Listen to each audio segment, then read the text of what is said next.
नमस्कार मित्रांनो, मी रोहित जाधव आणि आज आपण द प्रोटेक्टेड टीव्ही या यूट्यूब चॅनलच्या माध्यमातून आज आपण एका व्यक्तीला भेटणार आहोत आणि ही व्यक्ती आहे चित्रकार. मराठी सिनेमांपासून ते बॉलिवूड सिनेमांपर्यंत आणि बॉलिवूड सिनेमांपासून ते हॉलिवूड चित्रपटांपर्यंत या सर्व चित्रपटांना आपल्या चित्राने जिवंत करणारा हा कलाकार आहे. हा कलाकार आहे स्टोरी बोर्ड आर्टिस्ट. तर आज आपण या कलाकाराला भेटूया. या कलाकाराचं नाव आहे अमोल सुळे.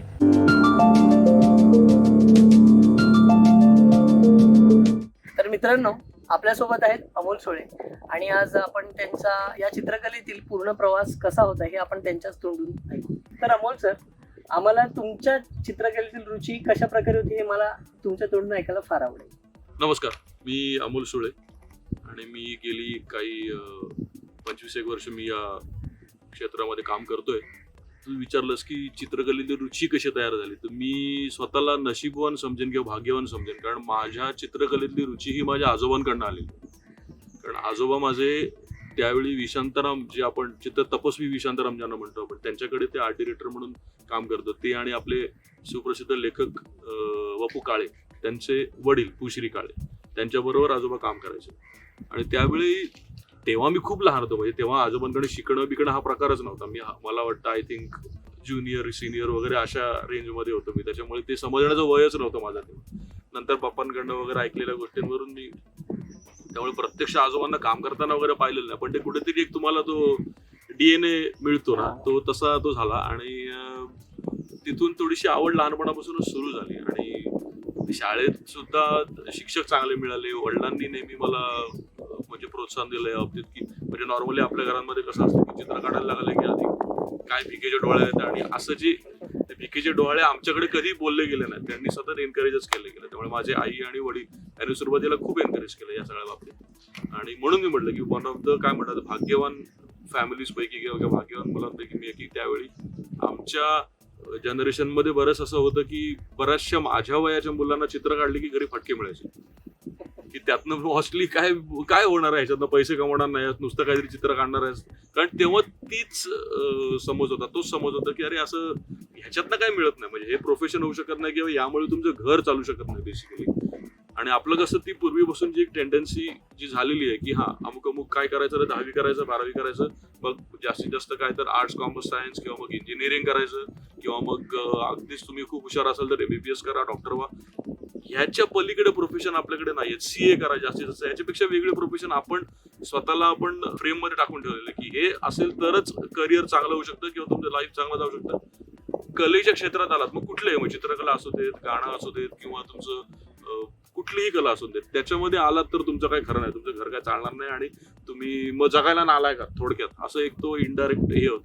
पण माझ्या बाबतीत तसं नाही घडलं. म्हणजे मी शाळेत पासूनच मला एनकरेजमेंट सरांची, पण मला नशिबाने मला ड्रॉइंगचे शिक्षक खूप चांगले मिळाले. म्हणजे त्यांनी सतत मला नवीन नवीन, इव्हन तर शिक्षकांनी सुद्धा हा चित्र चांगला करतोय म्हटल्यावर हा ठीक आहे, ठिकाणी स्पर्धा आहे का, हा चालतं, आजच्या दिवसात अभ्यास राहिला तर चालेल, आपण पुढे कव्हर करून घेऊ. म्हणजे इतकं त्यांनी मला सपोर्ट केला त्या बाबतीत.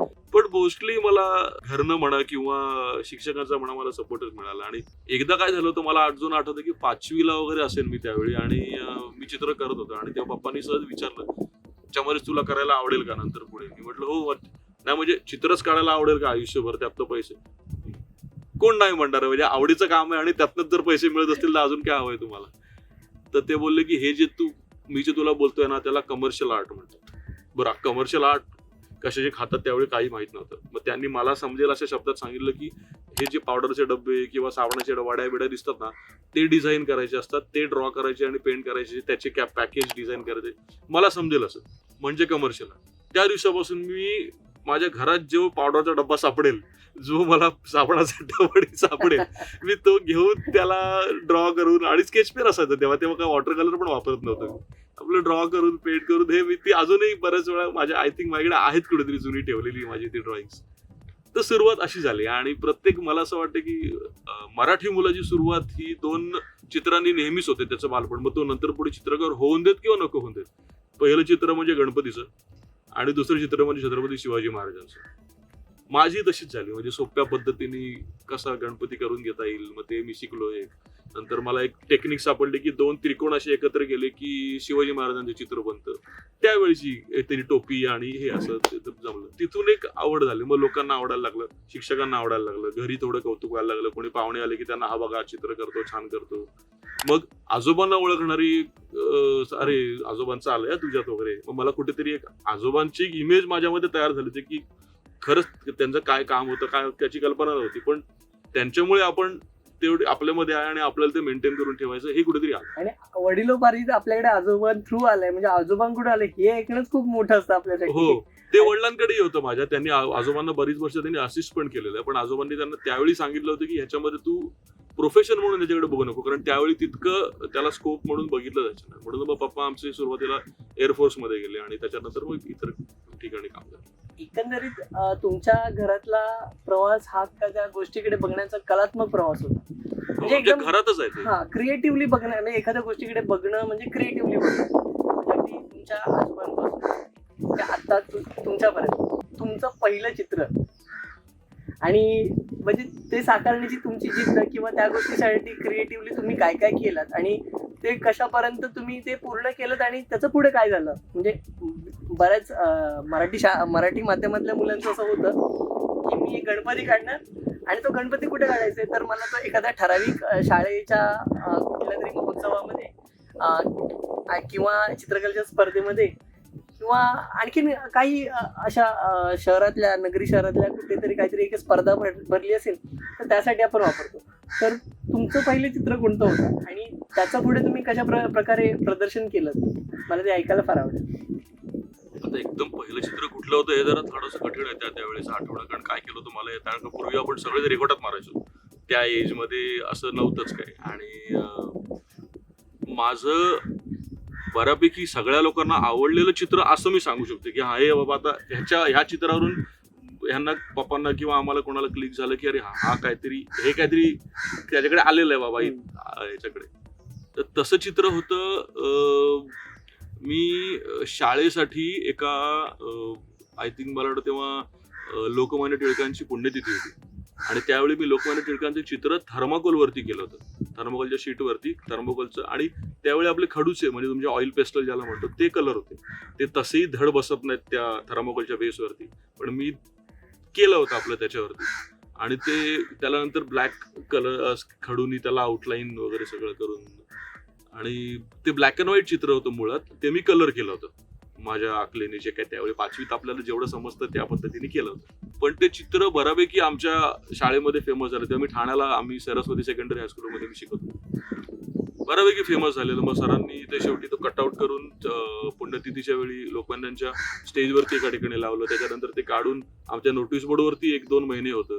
त्यामुळे असं एक आपण फेमस होतो, अरे हे चित्र ह्याने काढलं. आपल्याला ते असतं ना, अरे तू काढलंयस का, ते आपल्याला त्या वयामध्ये एक फेम जो मिळतो ना, तो फेम मला तेव्हा मिळाला. तर ते पहिलं चित्र असेल. पण तसं बघायला गेलं तर चित्र मी मध्ये करतच होतो. मला एक गंमत सांगावीशी वाटते. मला आम्ही ज्या ठिकाणी राहायचो, भांजीवाडी म्हणून ठाण्याचा एरिया होता. भांजीवाडीला म्हणजे आता जर कोणी ठाण्याचे लोक असतील त्यांना माहिती असेल की ते आता हायवेला एक गुरुद्वारा आहे, त्याच्या बाजूला सर्व्हिस रोड गेला. तो सर्व्हिस रोड माझ्या घरावरून गेला. त्यावेळी घर होतं, आता नाहीये तिथे घर. आणि तिथे आम्ही जेव्हा राहत होतो तर तिकडे एका साईडला कुठेतरी गुरुद्वाराचंच कसलं तरी काम चालू होतं आणि आम्हाला ना टाईल मिळाल्या होत्या आणि कच्च्या टाईल होत्या, त्या भाजलेल्या पण नव्हत्या, म्हणजे ज्याला ग्लेझिंग म्हणतो आपण ना, नवीन रेडी तशा टाईप ना, कच्च्या मातीच्या टाईल होत्या. त्या आम्ही कुठून तरी अशा त्या इथून घेऊन आलो होतो. मी आणि माझा एक मित्र होता बाळू म्हणून, तो आम्ही कमीत कमी 15-20 टाईल घेऊन आलेलो. आणि त्यावेळी आम्हाला वाचायची आवड लागली होती, म्हणजे इंद्रजाल कॉमिक्स आणि अशी बरीचशी आम्ही गोष्टीची पुस्तकं, ते जादूचा दिवा आणि राक्षस वगैरे ह्या ज्या गोष्टी असायच्या, सेंट्रल प्रकाशन म्हणून ते एक होतं, ते होतं. ती चित्र आम्ही त्या ह्याच्यावरती कॉपी करायला लागलो आणि तेव्हा पोस्टर कलर वापरायला पहिल्यांदा सुरुवात केली होती कशी. आणि ती व्हायचं काय की पोस्टर कलर लावला की ते त्याच्यामध्ये मर्ज होते, खेचला जायचा तो कलर. मग त्याच्यावरती अजून एक लेअर असं करत ते धडपडत कसं तरी ते चित्र आम्ही करायचो. पण एक मजा होती की पेपर शिवाय वेगळ्या कशावर तुटल्या तरी सरफेसवरती आम्ही काम करतोय. नंतर गणपती आम्ही केला होता. तो गणपती सुद्धा एक मजा म्हणून केला होता, पण तो गणपती खूप छान झाला होता आणि तो इतका चांगला झाला होता की आम्ही त्याचं फक्त असं नावापुरतं विसर्जन केलं आणि नंतर 1 महिना आम्ही तो ठेवून दिलेला तसाच, कारण तो चांगला झाला होता म्हणून. आणि शाडूच्या मातीत केला होता आणि तो चाळीतला आणि ह्याच्यातलं म्हणजे आता आम्ही त्याला चाळ म्हणतो, पण आमच्यासाठी एक वेगळं जग होतं आमचं ते. आणि ते बालपण आमचं त्यावेळी छान गेलं होतं. त्या 5वी पर्यंत मी तिथे होतो. तर ते सगळं ते एक वेगळंच असतं. म्हणजे सगळे आम्ही मित्र मैत्रिणी सगळे ते बनवणार, मग ते छोटं छोटं काहीतरी ते त्यातल्या त्यात प्रसाद करणार वगैरे, असं ते एक छान मजा होती त्याच्यात. तर ही 2-3 गोष्टी मला आठवतात की हा ह्याच्यामुळे असं वाटायला लागले की बाबा हा मला चित्रकला जमते, बाबा काहीतरी चित्र जमतं. मग आमचं कसं पप्पांच्या नोकरीमुळे आमचं हे खूप झालं, म्हणजे त्याला तुम्ही स्थलांतर म्हणता, इकडून तिकडे आम्ही जाणं राहणं हे आमचं बऱ्यापैकी झालं. चेंबूरला मी वेगळ्या शाळेमध्ये होतो. मी चेंबूरला नारायणराव आचार्य विद्यानिकेतन म्हणून शाळा तिथे सुद्धा जे चित्रकलेचे सर मिळाले ते खूप चांगले मिळाले. आमचे जावळे सर म्हणून एक होते आणि गावडे सर दोन.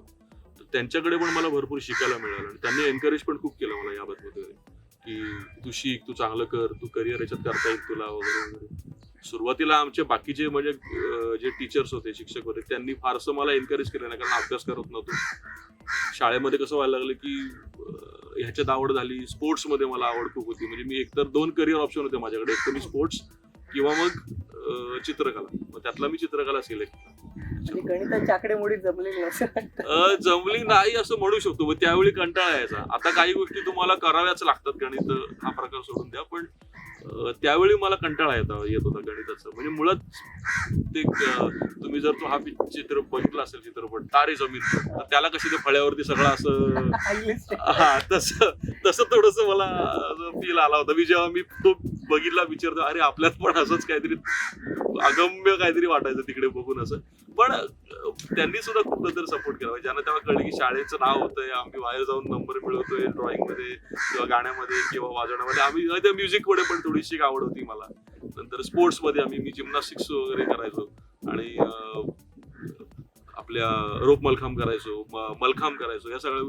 त्यामुळे कसं शाळेला रिप्रेझेंट आम्ही तिकडे तिकडे करायचो, भाषणामध्ये शाळेला रिप्रेझेंट करायचो. म्हणून मग थोडी आम्हाला सूट मिळायला लागली. आणि नंतर 10वीत पण त्यांनी थोडी सूट दिली आम्हाला की ठीक आहे अभ्यास नंतर कर, हे आधी करावं हे कर. म्हणजे आपण म्हणतो, मी आता अतिशयोक्ती म्हटलं की गणिताची आकडेमोडी जमली नाही, पण खरं तर गणितच तुमची चित्रकला खूप सुधारू शकतात. हो, हे खूप नंतर कळलं मला. कारण गणिताचे जे विषय असतात ते खरं म्हणजे आज कोणी जर बघत असेल तर मी सांगेन की माझ्याकडनं इन्स्पायर होऊ नका बिलकुल. मी जी गणितात लक्ष दिलं नाही, प्लीज गणितात लक्ष द्या व्यवस्थित. आणि गणित भूमिती विशेष करून हे फार उपयोगाला येतं तुम्हाला पुढे ड्रॉइंगसाठी. जेव्हा मी एलिमेंटरी इंटरमिजिएट द्यायला लागलो, करायला लागलो, तेव्हा मला हे लक्षात आलं सगळं. आणि आता सुद्धा म्हणजे इव्हन काम करताना जॉमेट्री किती इम्पॉर्टंट आहे तुमच्या डे टू डे लाईफ मध्ये, तुम्हाला ते इम्पॉर्टंट आहे, तर तुम्हाला फार उपयोगाला येतं. तर ते आपल्याला त्यावेळी लक्षात नाही येत. बऱ्याच विद्यार्थ्यांना वाटतं 10वी पर्यंत मी करेन शिक्षण आणि कसं बस आणि मग मी थेट चित्रकलेत उडी मारेन किंवा मी त्या फील्डमध्ये येईन. तर तो स्ट्रगल कसा असतो चित्रकलेचा? म्हणजे अगदी शिक्षण सोडून थेट आता आपल्याला प्रॅक्टिकली एखादं चित्र रंगवायचं आयुष्यभर, म्हणजे आपल्याला खरं तर आयुष्यच रंगवायचं असतं ते. कारण आपलं फ्युचर असतं, आपलं प्रेझेंट असतो आणि इव्हन आपल्या याच्यामध्ये पास्ट सुद्धा इन्क्लूड असतो. तर हे सगळं, ही गणित सगळी कशा प्रकारे तुम्ही जमवली किंवा विद्यार्थ्यांनी कशा प्रकारे जमवावी, तर ते तुम्हाला कशा प्रकारे तुम्ही त्याकडे बघता? मला चित्र काढल्याशिवाय जर एखादा दिवस गेला तर मला अस्वस्थ व्हायला व्हायचं. म्हणजे असं वाटतं फुकट गेला दिवस, म्हणजे नुसता अभ्यास काय केला, एक पण चित्र नाही काढला असं माझं व्हायचं. म्हणजे तो तुमच्या रक्तामध्ये असतात ना काही गोष्टी, म्हणजे तो तुम्हाला स्वस्त वस्तू देत नाही तुम्हाला आणि तो तुमचा स्वभाव बनतो.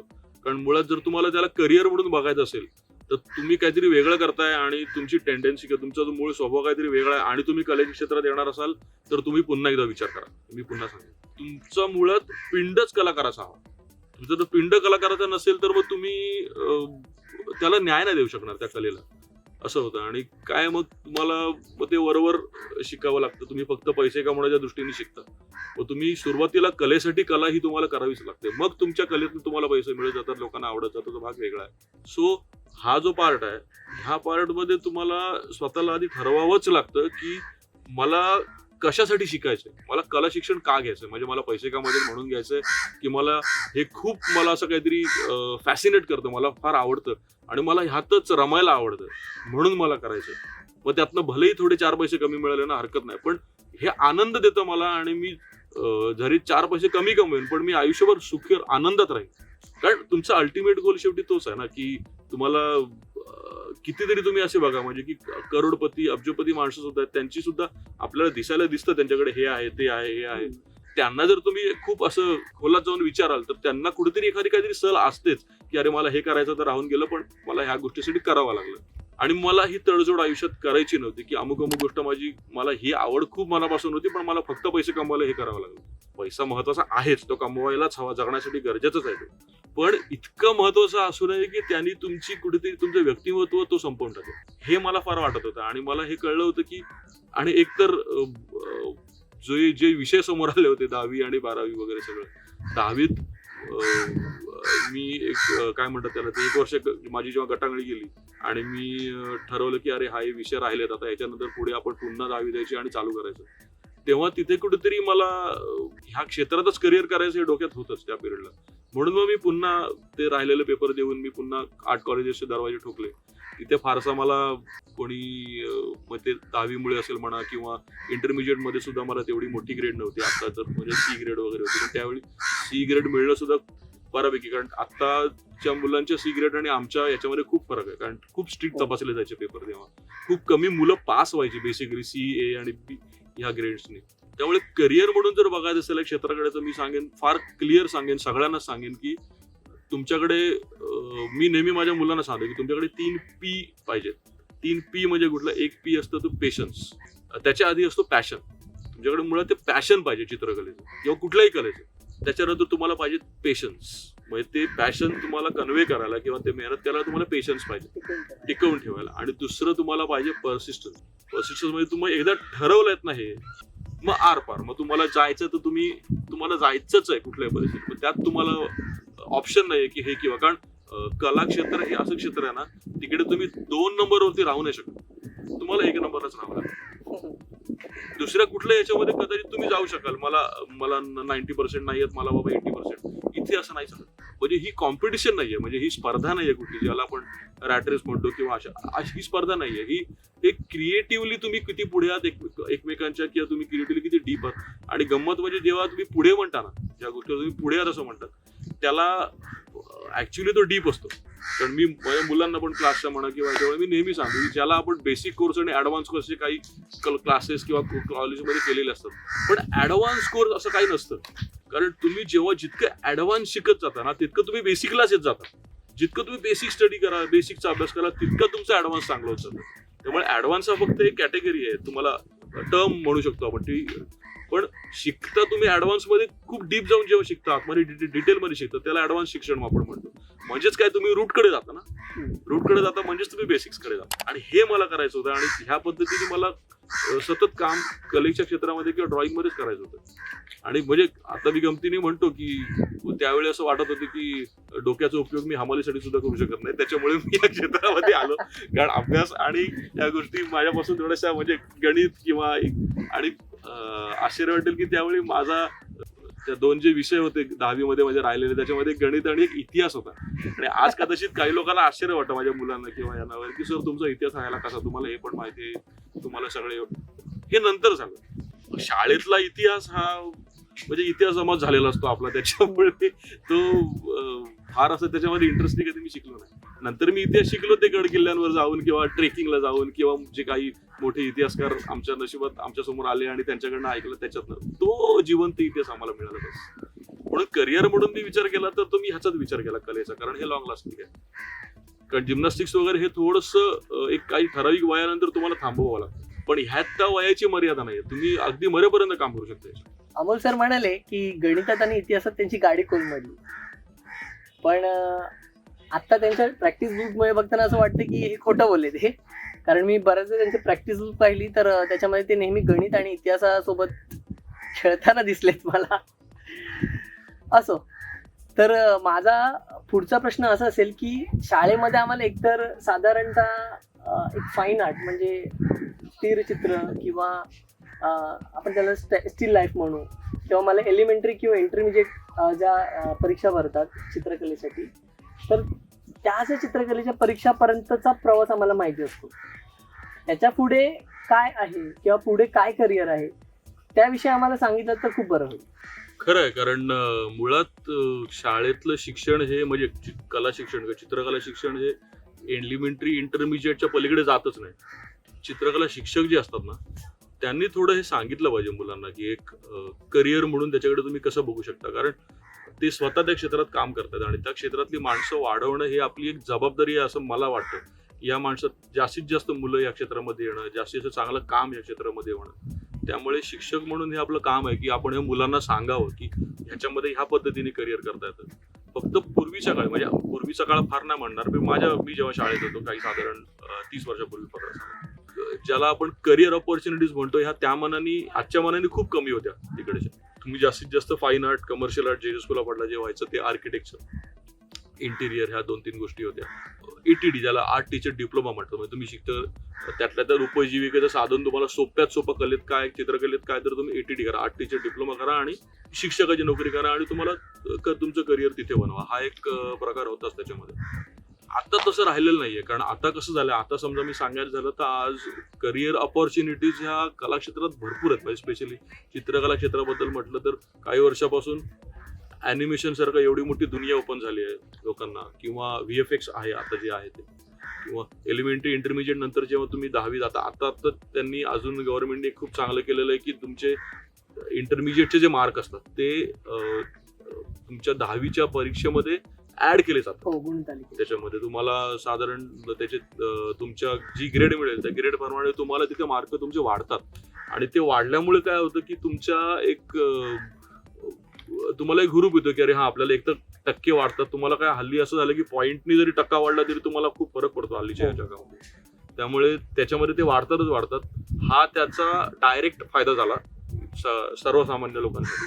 पण ज्यांना त्याच्यामध्ये करिअर करायचं, ज्यांना त्याच्यामध्ये असं वाटतं की आपल्याला चित्रकार म्हणून किंवा याच्यामध्ये काहीतरी चांगलं करायचं का, त्यांच्यासाठी फायदा हा होतो की त्यांना जर चित्रकला महाविद्यालयांमध्ये त्यांना जर प्रवेश घ्यायचा असेल तर त्यांना ही जी एक्झाम आहे इंटरमिजिएटची ती त्यांना मस्ट आहे, त्यांनी ती द्यावीच लागते. त्याशिवाय तुम्हाला आतमध्ये तिथे घेतलं जात नाही. ही आवड घेऊन, जसं मी सुरुवातीलाच म्हणालो की पिंड, तुमच्या चित्रकाराचा पिंड घेऊन तुम्ही जेव्हा या क्षेत्रामध्ये उतरता तेव्हा तुम्हाला काही गोष्टी सोप्या होतात. म्हणजे काही गोष्टी तुमच्याकडे उपजत असतात, ज्याला आपण तो एक खूप लोकांनी वापरून त्याला गुळगुळीत केलाय तो शब्द म्हणजे बॉर्न आर्टिस्ट. बॉर्न आर्टिस्ट हा हे जे आहे की ते हा ठीक आहे. बॉर्न आर्टिस्ट म्हणजे काय, मला तरी अजूनपर्यंत कळलेलं नाही. कारण मी चित्रकार म्हणून काय जन्माला आलेलो नाही. आपण काय जन्माला येताना हातात ब्रश घेऊन येतो वगैरे असं तर नाहीये की बारे हा चित्रकार, अशी काही लेबल लावून कोणी येत नाही.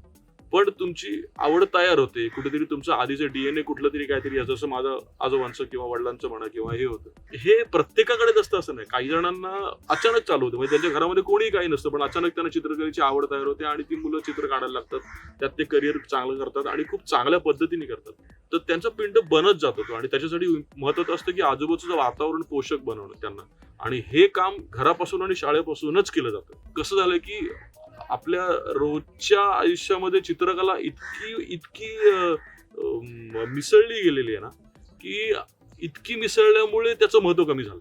म्हणजे अगदी आता आपण बसलोय जिथे, आता तुम्ही हा चष्मा घातलेला आहे, हे हातात पेन धरलेला आहे, ते कोणीतरी डिझाईन केलेलं आहे ना, म्हणून आपण ते घालू शकतो. त्याच्यासाठी आधी पेन्सिलने किंवा पेननी कोणीतरी डिझाईन केलंय की हा चष्मा असेल, हा आपण शर्ट, कपडे जे आपण घालतो ते, अगदी हे बाजूला बेंचेस ठेवलेले आहेत, ते ठेवलेले आहेत की आता आपण हा कॅमेरा वापरतोय, काही हे सगळं डिझाईन केलंय कोणीतरी म्हणून आपण वापरू शकतो.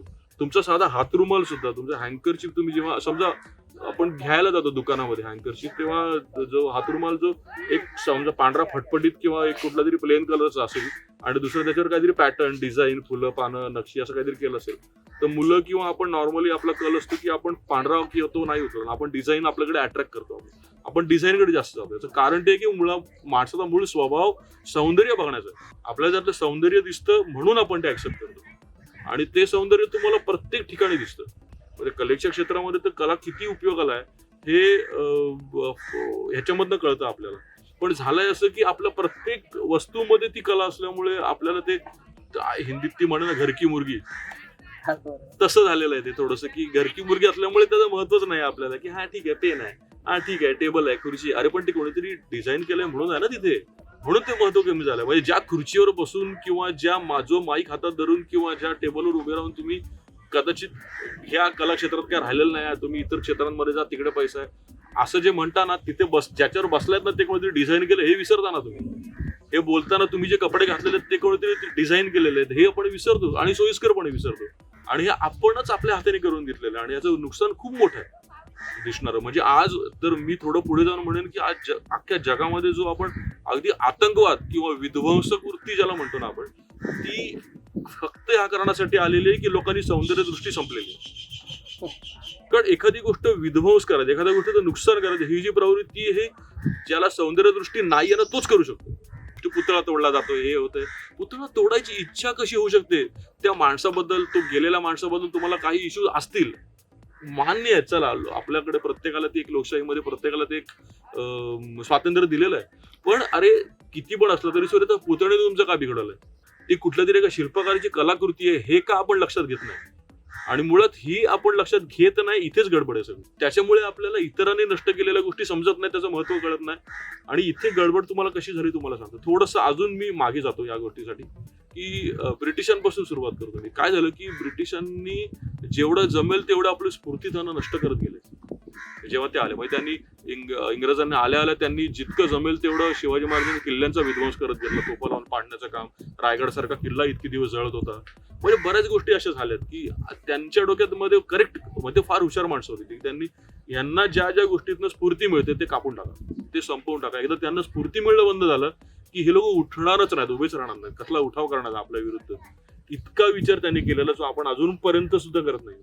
म्हणजे याच्यामध्ये असं होतं की एखादा ठराविक विचार माणसाला आवडत नसेल तर एखाद्या कलात्मक गोष्टीला हानी पोचवायची. हा, तुम्ही रिप्लेस करा ना त्याला, तुम्ही ठेवून द्या, दुसरीकडे ठेवा. हा नाही वापरायचा, म्युझियम मध्ये ठेवा, वेगळं काहीतरी हे तुम्ही करू शकता. रिप्लेसमेंट समजू शकतो, पण त्याचा विध्वंस करणं, ते तोडून टाकणं कायमचं. हो, आणि हे ती कलात्मक गोष्ट तोडताना, एखादी कला तोडताना आपण एखाद्या कलेचा विध्वंस करतोय किंवा एखाद्या कलाकाराचा अपमान करतोय हे आपण विसरून जातो, सोयीस्करपणे विसरतो आपण.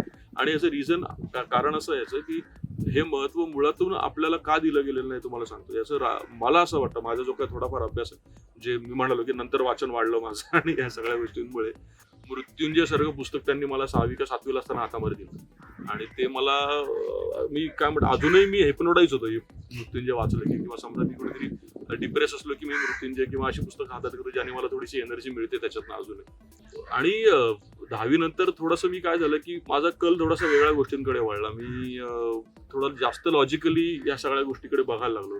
रिझनिंग, ज्याला आपण कारण विचारणं म्हणतो, का विचारणं म्हणतो, हे माझं जास्त सुरू झालं. हे असं का, ते तसं का, मग हे असंच का करायचं, आधीपासून सांगितलं म्हणून करायचं का, मग त्याला काय वेगळं कारण, हे मी शोधायला लागलो. रिसर्च थोडासा वाढला, हा माझा उपजत तो थोडासा झाला.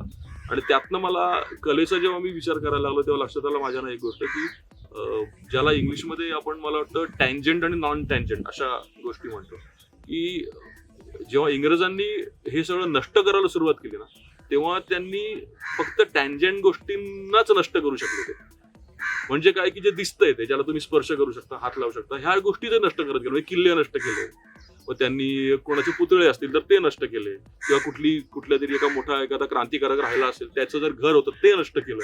म्हणजे जिथून जिथून ते व्हिज्युअली जे दिसतंय आपल्याला ते जेवढं नष्ट करता आलं त्यांनी ते नष्ट केलं. पण नॉन टँजंट गोष्टी ते नष्ट करू शकले नाहीत. ह्याचंच कारण आपल्याकडे शास्त्रीय संगीत अजून पण तितकंच प्युअर आहे. कारण त्याला तुम्ही हात लावू शकत नाही. तुम्ही हात लावून एखादं संगीत मी नष्ट केलं असं होऊ शकत नाही ते. कारण तुम्हाला मुळात तिथे कसं करावं लागतं की तुम्हाला काहीतरी लागतं ना नष्ट करायला समोर. आणि त्यांच्या हातात काय सापडली, चित्र सापडली, शिल्प सापडली, मंदिरं सापडली. त्यातली शिल्प ते तोडफोड, म्हणजे फक्त ब्रिटिश असं नव्हे, ब्रिटिशांनी तेवढं मंदिरांवरती फार नाही झालं, त्यामुळे मुघलांकडनं ते खूप आलं. बुद्ध विहारांच्या बाबतीत झालं असेल, म्हणजे सगळेच, म्हणजे आपलं जे काय जिथे जिथे सौंदर्य होतं भारतामध्ये ते काही जणांनी जाणून बुजून किंवा काही गोष्टींमध्ये युद्धांमुळे वगैरे नष्ट झाली ती गोष्ट. कारण नष्ट करण्यासारखीच होती, कारण समोर दिसत होतं. पण शास्त्रीय संगीत नष्ट करू शकले नाहीत, कारण तुम्ही गाणं गाताना तुम्ही गायकाला नष्ट करू शकाल, ते गाणं नाही नष्ट करू शकाल. त्यामुळे ती जी गाणी आहेत किंवा ते संगीत आहे ते मेंटेन आपल्याकडे राहिलं असून. प्रॉब्लेम असा आहे आपल्याकडचा, मुळात अडचण अशी आहे की विचार करण्याची जी पद्धत आहे ना तिथे गडबड आहे. आपल्याला शास्त्रीय संगीत मान्य आहे, पण आपल्याला शास्त्रीय चित्रकला मान्य नाही. आपण संगीताला शास्त्रीय संगीत म्हणू शकतो, पण चित्रकलेला शास्त्रीय चित्रकला का नाही म्हणत? त्यावर बरेच लोक म्हणतात की नाही, आपल्याकडे लोककला पण आहेत, म्हणजे आपल्याकडे वारली पेंटिंग्स पण होतात, आपल्याकडे अजून कुठले, म्हणजे प्रत्येक रिजनची. त्या अर्थाने मग तेच जर गणित लावायचं किंवा समीकरण लावायचं झालं तर मग आपल्याकडे वेगवेगळ्या टप्पा ठोमरी दादरापासून ते अगदी लोकगीतांपर्यंत बरेचसे गाणी पण आहेत ना. फक्त शास्त्रीय संगीत नाहीये, पण आज ते सगळं टिकून आहे. मग जर आता अजूनपर्यंत वाढली आणि ह्या सगळ्या गोष्टी टिकून आहेत तर त्यांनी टिकवल्या आहेत, तर मग आपण हे का नाही टिकवू शकलो? आणि होतं काय की शिक्षणाच्या दृष्टीने विचार करता तुम्ही जेव्हा, तर काय झालं की एक दोन मी नंतर मला काही गोष्टी वाचून म्हणा किंवा थोडा अभ्यासाने किंवा माझा एक काही मित्र आहे त्यांच्या आमच्या डिस्कशनने आमच्या समोर आलं की शिकण्याच्या दोन पद्धती आहेत ज्या सगळीकडे सारख्या आहेत. एक ज्याला आपण म्हणतो, एक आहे ती नो मेथड आणि दुसरी आहे ती सी मेथड. नो म्हणजे आपलं KNOW, समजून करणं, आणि दुसरं असतं ते सी मेथड, जे बघून करणं, म्हणजे हा दिसतंय ना तसं करायचं. ते समजून घ्यायचं नाही तुला की बाबा अमुक अमुक हे स्ट्रक्चर कसं आहे किंवा माणूस असा दिसतो तर बाबा हे असं का आलंय. तुम्हाला फक्त ही लाईन फॉलो करायची, इथून इथे आलं, इथून इथून आलं, इथून, कारण समोर दिसतं. आपल्याकडची थोडी शिक्षण पद्धती तिथे जास्त कारण चार्ल्स बाग नावाचा एक आर्टिस्ट होता. त्या चार्ल्स बागची ही पद्धत आहे, जो ब्रिटिश आर्टिस्ट होता, आणि ती आपल्या जेम्स कोल्हापूर पासून सगळीकडे ती पद्धत रूढ झाली. फक्त प्रॉब्लेम एवढाच आहे की चार्ल्स बागची त्याच्यामध्ये मास्टर होता तो माणूस, पण ही पद्धत जेव्हा खाली खाली उतरत गेली तेव्हा ती प्रत्येकाने त्याच्याच इतकी पॉवरफुली अडॉप्ट नाही करू शकले. ते आपल्या भारतीय चित्रकारांवर सुद्धा खूप थोर चित्रकार होऊन गेले, त्यांनी सुद्धा कमालीचं काम केलेलं, म्हणजे त्यांची पाय धुवून आयुष्यावर पाणी हवं अशा पद्धतीचे इतके थोर चित्रकार होऊन गेलेले. पण कोणी कधी असं समजवायचा प्रयत्न केला गेला नाहीये कुठल्या चित्रकाराकडनं, किंवा असं काही लिखाण झालेलं नाहीये. एखादं पुस्तक असं त्यांच्याकडनं झालेलं नाही. त्यांच्यावरती नंतर बरीच लिहिली गेली चांगल्या, पण त्यांचे विचार फार कमी समजत गेलेत लोकांना आणि चित्रकार. त्यामुळे काय झालं, चित्रकला एक वेगळी, म्हणजे जसं लोकांचं असतं ना की अरे हा चित्रकार का, म्हणजे पूर्वी आता ते मला वाटतं बंद झालं, तर खूप पूर्वी एक समज होता, हा सदरा घालणार, दाढी वाढवलेली असणार आणि अंगात झोळी आणि भिकेची लक्षणं. हे एक सर्वसाधारण, जसं लेखक आणि कवींबद्दल साधारण जो एक समज असतो तशा पद्धतीचा त्या चित्रकाराबद्दल समज होता. हे खूप आधीपासून हेच होतं की मी कितीतरी ऐकलेलं आहे, हा चित्रकार ना तुम्ही लोक म्हणजे तुम्ही काय विक्षिप्तच असणार आहे. विक्षिप्त असणार हे म्हणजे हे कसं काय येऊ शकतं तुमच्या डोक्यात की चित्रकार विक्षिप्त असतो? अरे विक्षिप्त असेल तर चांगली चित्र होऊ शकतात का? आज SM पंडित, दीनानाथ दलाल, गोपाळराव देऊस्कर, किती मोठी मोठी माणसं आपल्याकडे, आबालाल रहमान, ही केवढी मोठी मोठी नाव आहे चित्रकला क्षेत्रातली. ही काय सगळी माणसं विक्षिप्त होती म्हणून एवढं चांगलं काम करू शकले? म्हणजे हा मुळात हा समजच चुकीचा आहे आपल्याकडचा की चित्रकार विक्षिप्त असतो. चित्रकार विक्षिप्त नसतो. चित्रकार अतिशय वेगळा विचार करणारा असतो, कुठलाही कलाकार, फक्त चित्रकार असतो. मला याच्यानंतर आणखी एक गोष्ट विचारायला फार आवडेल की 10वी पर्यंतचा तुमचा एखादा इन्स्पिरेशनल शिक्षक किंवा एखादी इन्स्पिरेशनल व्यक्ती जिला आपण आयडल मानतो आणि तिच्या अनुषंगाने काम करणं, म्हणजे मला असंच काहीतरी करायचं आणि मला याच्यापेक्षा पुढे जायचं आणि मला काहीतरी वेगळं एक अविस्तीर्ण असं काहीतरी जग बनवायचं माझ्या चित्रामध्ये, तर माझं स्वतःचं एक स्वतःची एक छाप असावी त्याच्यामध्ये. तर असं कोण होतं, तर त्यांच्याकडून तुम्हाला कसं इन्स्पिरेशनल मिळालं? माझ्या आवडीचे माझे शिक्षकच होते, आणि माझे वडील सगळ्यात पहिली गोष्ट, ते माझ्यासाठी इन्स्पिरेशन होते. कारण त्यांचं आमचे जावळे सर म्हणून एक सर होते आणि गावडे सर, फार गोड माणसं होती दोघे पण, आणि खूप प्रेमाने शिकवायचे. मला असं फार इच्छा आहे की मला एकदा तरी त्यांच्याकडे जाऊन त्यांना सांगावं, सर तुम्ही जे शिकवलं त्या बेसवर आज मी उभा आहे, हे तुम्ही जे आम्हाला तिथे तुम्ही जिवंत ठेवलं हे सगळं आमच्या मनामध्ये. हे सगळं झालं म्हणजे ते तेव्हा म्हणजे ते आयडियलच होते. आणि त्यावेळी शाळेच्या 10वीला वगैरे तसं बघा, जेव्हा वाचन मला समोर आलं, म्हणजे पप्पांनी जेव्हा वाचन, हे पुस्तक वाच ते पुस्तक वाच, तुम्हाला सांगितलं की पहिलं पुस्तक, चांगलं पुस्तक माझ्या हातामध्ये मृत्युंजय आलं. आणि मृत्युंजय मध्ये चित्रकार दीनानाथ दलालांनी केलेली काम आहेत, आणि मी असं ना भारल्यासारखं ती चित्र बघायला लागलो. म्हटलं अरे हे काय आहे, म्हणजे काहीतरी वेगळंच आहे. तर कव्हर पेज वरती ते कर्ण केलेलं आहे, तो नंतर आतमधली त्यांची चित्र आहेत. मी कमीत कमी मला वाटतं आठवडाभर मी पुस्तक वाचलं नसेल, तर मी फक्त चित्रच बघत होतो आधारासारखी, सतत रोज बघायचं, ते चित्र बघणार. नंतर शितू, हे गोनी दांडेकरांचं पुस्तक ते समोर आलं, त्याच्यामध्ये सुद्धा दलालांची चित्र होती. व त्यावेळीच्या बऱ्याचशा जुन्या पुस्तकांमध्ये दलालांनी चित्र केलेली आहेत. त्यामुळे दलाल हा माझा त्यावेळी मोठा चित्रकार म्हणून जे काय माझ्या समोर आलं ते पहिल्यांदा चित्रकार दीनानाथ दलालच आहे. एका विद्यार्थ्याच्या चित्रकलेच्या पहिल्या तासापासून ते त्याच्या शालेय जीवनातल्या शेवटच्या तासापर्यंतचा त्याचा अनुभव कसा असतो हे आपल्याला अमोल सुळे सरांकडून कळेल. त्याचा पुढचा प्रवास कसा असणार आहे हे आपल्या अमोल सुळे सरांकडून कळण्यासाठी तुम्ही द प्रोटेक्टर टीव्हीच्या पुढच्या एपिसोडपर्यंत नक्की सोबत. तर भेटूया आपण पुढच्या एपिसोड.